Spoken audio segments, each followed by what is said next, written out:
Pembinaan Kuartus Pekerja Berpusat atau CLQ yang semakin banyak di negeri ini menjadi zon pemampan penting sekiranya negara kembali berdepan endemik atau pandemik seperti COVID-19.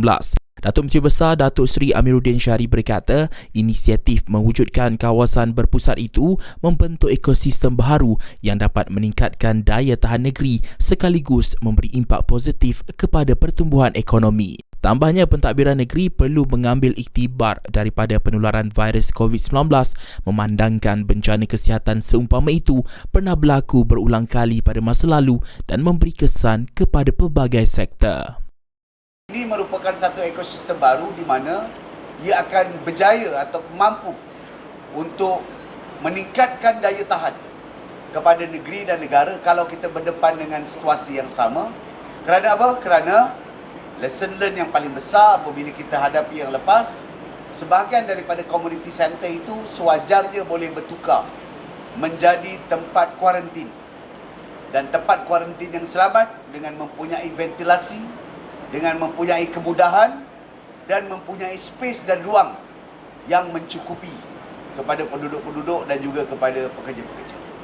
Berucap merasmikan Majlis Pecah Tanah CLQ teratai di Meru siang tadi, Amiruddin berkata pengalaman itu membuktikan perlunya mengubah ekosistem penempatan supaya lebih tersusun dan tahan menghadapi krisis kesihatan. Mengulas lanjut, beliau berkata asrama berpusat itu tidak hanya ditawarkan kepada warga negara asing, sebaliknya semua pekerja, namun penempatannya bergantung kepada permintaan syarikat. CLQ turut menjadi alternatif untuk golongan bujang mengurangkan kos sara hidup memandangkan kadar sewa lebih murah.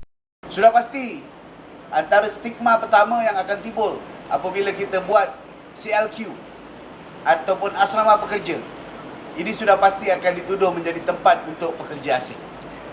Saya percaya kita tak boleh menghadkan fikiran kita ataupun meneruskan stigma itu.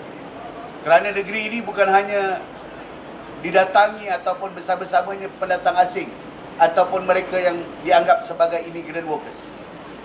Mereka yang datang daripada Selangor, daripada negeri lain, daripada utara, Kedah, Kelantan, Terengganu, daripada Sabah, Sarawak, cukup ramai ke dalam negeri ini.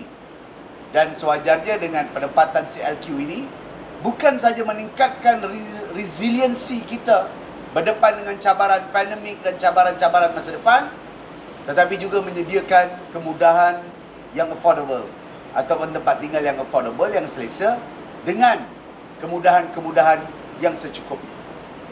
CLQ teratai menjadi kuartus berpusat terbesar di Kelang dengan menawarkan sehingga 9,000 katil. Kerja pembinaan dijadual bermula Januari 2026 dan dijangka selesai dalam tempoh 2 tahun menjelang 2027.